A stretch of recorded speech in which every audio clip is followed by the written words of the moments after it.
se hace el paro mundial de las mujeres, es el Día Internacional de la Mujer en el mundo. ¿Saben ustedes que según la ONU, en una investigación, las mujeres ganan 29% menos que los hombres? Y esto se basa básicamente teniendo en cuenta que hay una mala distribución de las tareas del hogar y también de los trabajos remunerados.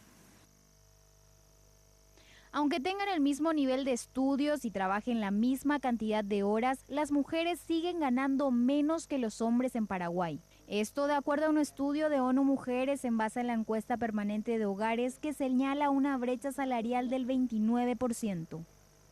De acuerdo a un cálculo realizado con base en la encuesta permanente de hogares, tenemos que las mujeres ganan el 71% del salario masculino.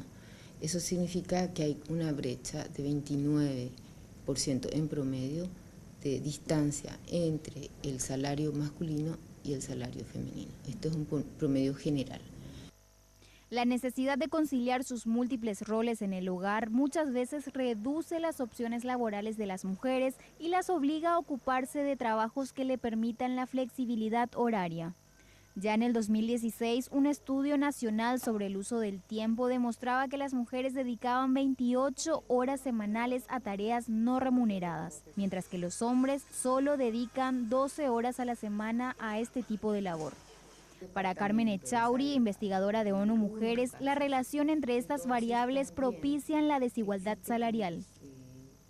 Todo ese mundo que hace al cuidado de miembros de la familia, como también el trabajo doméstico propiamente dicho, en forma desproporcionada asignada a las mujeres, son variables que explican por qué hay menos mujeres en el mercado laboral y más mujeres inactivas, entre comillas, porque no es que estén inactivas, están trabajando, haciendo un trabajo que no es remunerado, ¿verdad?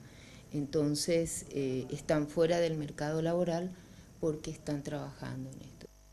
La violencia intrafamiliar, segundo hecho punible más denunciado del año 2016, es otro de los factores que afectan al proceso de empoderamiento de la mujer. Una persona que está siendo víctima de cualquier tipo de violencia no podrá hacerse lugar en el mercado laboral ni desarrollar su potencial en ninguna otra área.